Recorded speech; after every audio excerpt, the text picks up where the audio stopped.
Hi, BookTube. Welcome to another Middlemarch meditation. And you know what? I think we've reached another one of those dull bits.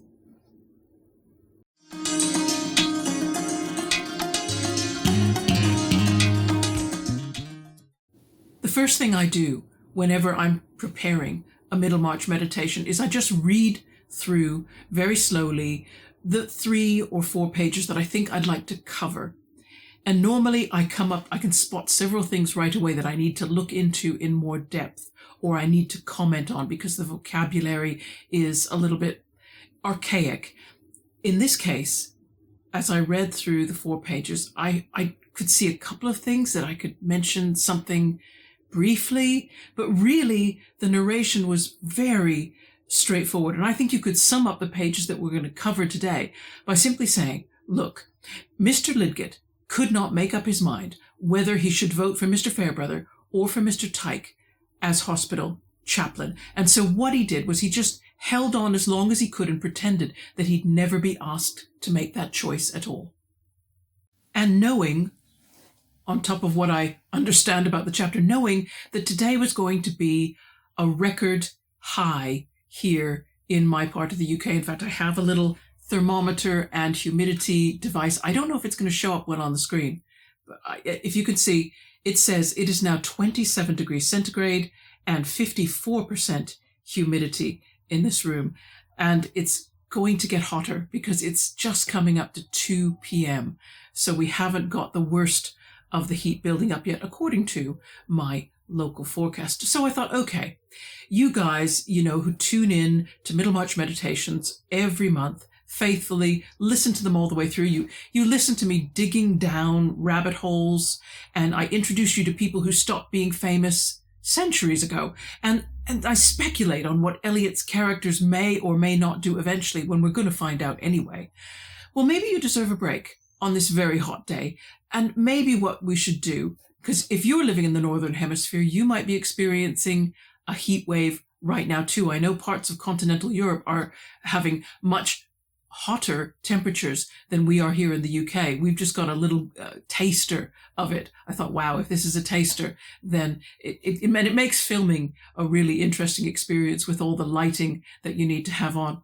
So I thought, it would be wonderful to do something completely different from our usual deep dive. Why don't you just all sit back? If you can get yourself something cool to drink, if you need a cool drink, please do, because what we're going to do is we're just going to read through the pages that we need to cover. Then I'll spend probably less than 2 minutes telling you anything unusual that I think needs to be said, and then we can wrap up. Okay, so here we go, starting with, because we're at the beginning of chapter 18, an epigraph. O sir, the loftiest hopes on earth draw lots with meaner hopes. Heroic breasts breathing bad air run risk of pestilence, or lacking lime juice when they cross the line, may languish with the scurvy.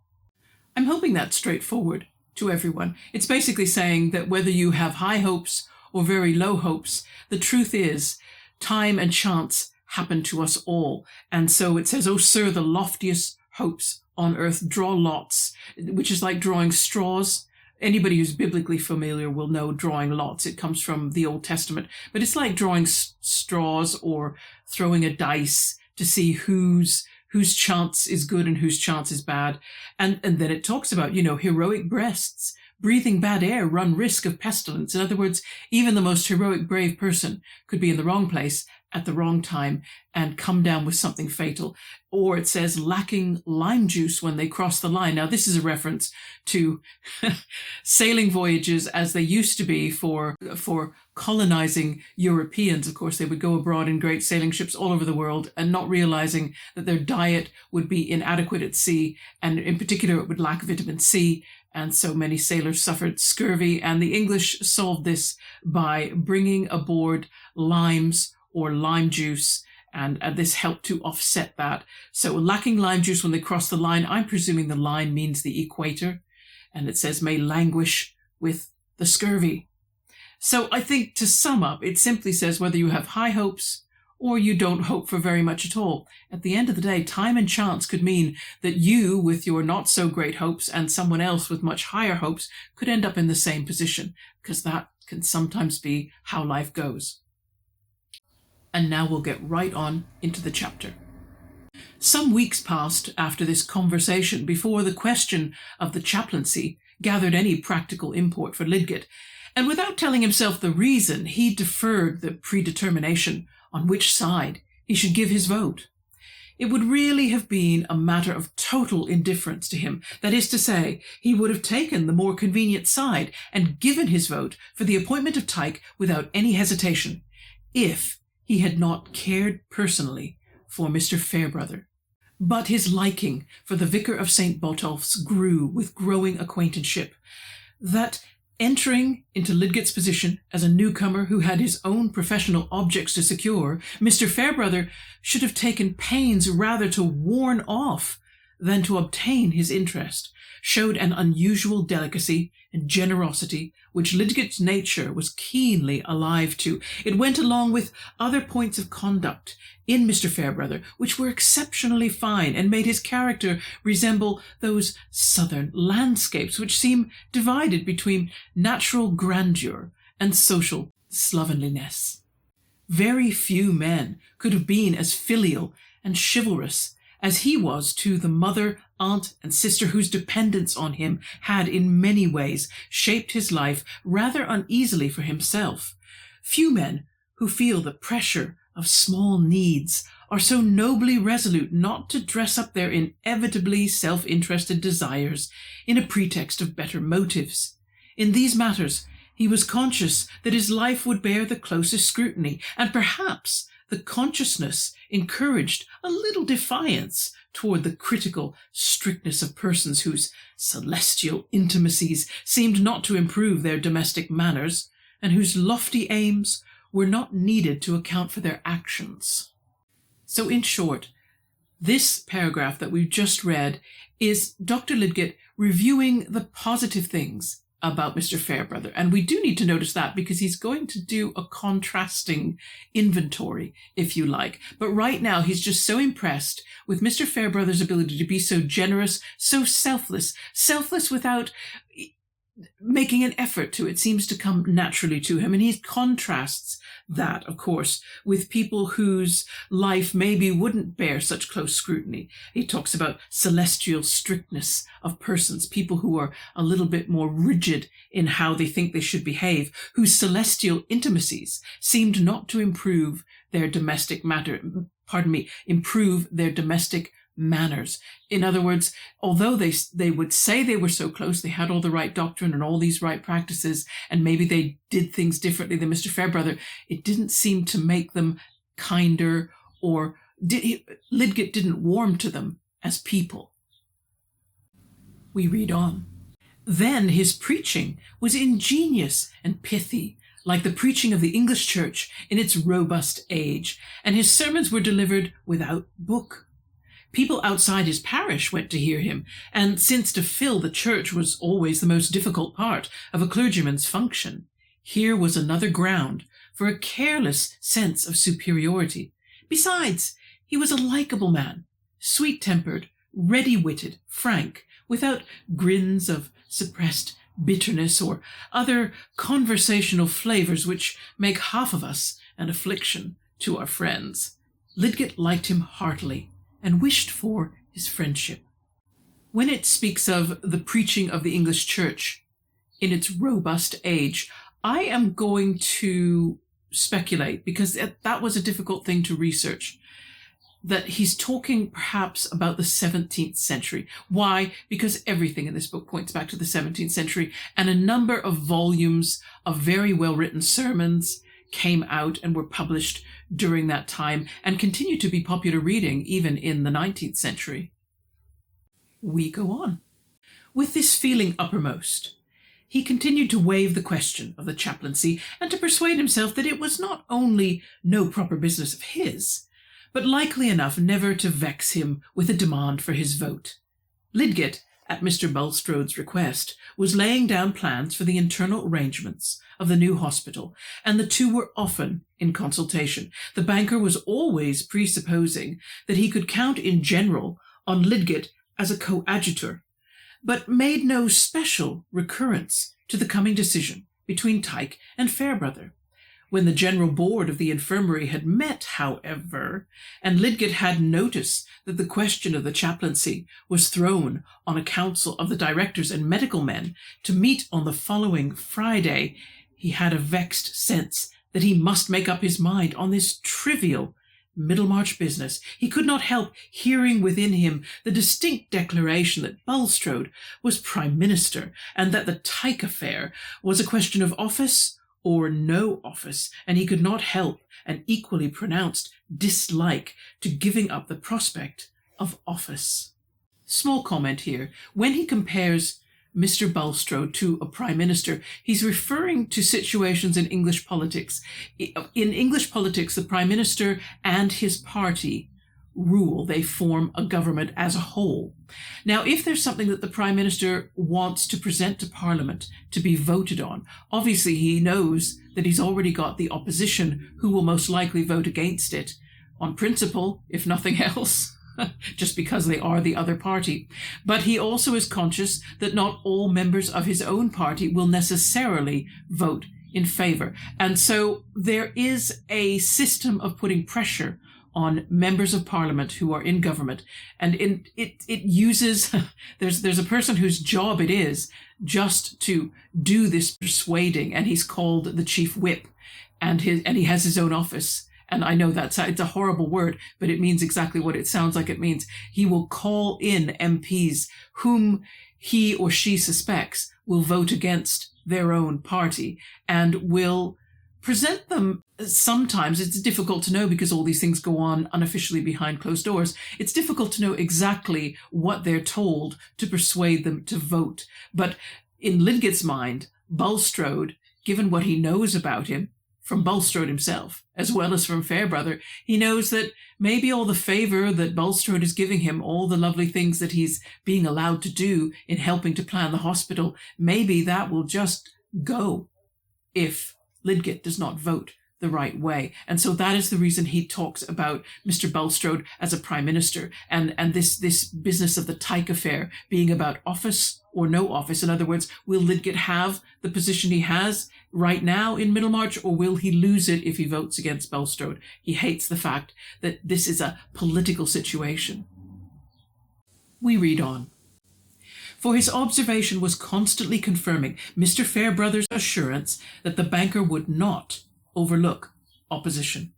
Confound their petty politics was one of his thoughts for 3 mornings in the meditative process of shaving, when he had begun to feel that he really must hold a court of conscience on this matter. Certainly there were valid things to be said against the election of Mr. Fairbrother. He had too much on his hands already, especially considering how much time he spent on non-clerical occupations. Then again, it was a continually repeated shock, disturbing Lidgett's esteem, that the vicar should obviously play for the sake of money, liking the play, indeed, but evidently liking some end which it served. Mr. Fairbrother contended on theory for the desirability of all games, and said that Englishman's wit was stagnant for want of them. But Lidgett felt certain that he would have played very much less but for the money. There was a billiard room at the Green Dragon, which some anxious mothers and wives regarded as the chief temptation in Middlemarch. The vicar was a first-rate billiard player, and though he did not frequent the Green Dragon, there were reports that he had sometimes been there in the daytime and had won money. And as to the chaplaincy, he did not pretend that he cared for it except for the sake of the £40. Lidgett was no Puritan, but he did not care to play, and winning money at it had always seemed a meanness to him. Besides, he had an ideal of life which made this subservience of conduct to the gaining of small sums thoroughly hateful to him. So now we see Lidgett looking at the other side of Fairbrother, the things that perhaps he would have to say he would vote against if friendship were not mixed into all these other factors. But he does dislike the fact that Mr. Fairbrother is perfectly happy to gamble and win in order to earn himself a little extra income. And to Lidgett, this is meanness. And Lidgett in this way is showing his class. He is showing that he was born into a family that did not have to work. Any effort, we talked about this in previous videos, didn't we? If you have to work with your hands, if you have to do work at all, you bring yourself down in social class. The highest social class in England don't work. That's the point. That's the point. They might have an office in Parliament, yes, but that's bestowed on them. They don't need it. They don't need the income. They do it as a duty. Simple as that. And so for Lidgett, I think that is something that is sticking with him a little, but will it stick with him enough? Is it a clinching factor to turn his vote toward Mr. Tyke in good conscience so that he feels good about the way he votes? We'll see. We read on. Hitherto, in his own life, his wants had been supplied without any trouble to himself, and his first impulse was always to be liberal with half-crowns as matters of no importance to a gentleman. It had never occurred to him to devise a plan for getting half-crowns. He had always known in a general way that he was not rich, but he had never felt poor, and he had no power of imagining the part which the want of money plays in determining the actions of men. Money had never been a motive to him. Hence he was not ready to frame excuses for this deliberate pursuit of small gains. It was altogether repulsive to him, and he never entered into any calculation of the ratio between the vicar's income and his more or less necessary expenditure. It was possible that he would not have made such a calculation in his own case. And now, when the question of voting had come, this repulsive fact told more strongly against Mr. Fairbrother than it had done before. One would know much better what to do if men's characters were more consistent, and especially if one's friends were invariably fit for any function they desired to undertake. Lidgett was convinced that if there had been no valid objection to Mr. Fairbrother, he would have voted for him, whatever Bulstrode might have felt on the subject. He did not intend to be a vassal of Bulstrode's. On the other hand, there was Tyke, a man entirely given to his clerical office, who was simply curate at a chapel of ease in St. Peter's parish, and had time for extra duty. Nobody had anything to say against Mr. Tyke, except that they could not bear him, and suspected him of cant. Really, from his point of view, Bulstrode was thoroughly justified. And with that paragraph, I almost came to believe, aha, Lidgett is bringing himself around by interesting reasoning, but reasoning nonetheless. I'm not going to question it. I don't have to make the decision. Bringing himself round to agree with Bulstrode. So in other words, so that he can vote in the same way Mr. Bulstrode would without feeling as though he is Bulstrode's vassal. He doesn't want to be a serf, a peasant under the rulership of Bulstrode. That's what he's speaking of. So it's interesting. He's almost talked himself around, and yet we shall see even this little talking to doesn't sort the matter out. Booktube, this is an edited insert that I'm adding to my Middlemarch recording after I did the main filming. I did the main filming yesterday, but I'm adding this because I realized that I did not stop to talk about this business of Mr. Tyke having a responsibility for a chapel of ease, which some people might immediately know what that means, but I thought I can't assume that everyone knows. So in the sense of the Church of England, because chapels of ease also exist in the United States and in Canada, but in the Church of England, a chapel of ease might be created for one of two reasons. It will be created because the parish church is in an area where there is a main city, but a number of outlying villages. And of course, in the early 19th century, transportation could be iffy. And so you might need a smaller church within the village itself for those who could not get to church in the parish church in the main city. Or what also might happen was a village church, which was the parish church, suddenly becomes too small. The area grows in population, and a second church is built, a bigger church, and that becomes the parish church.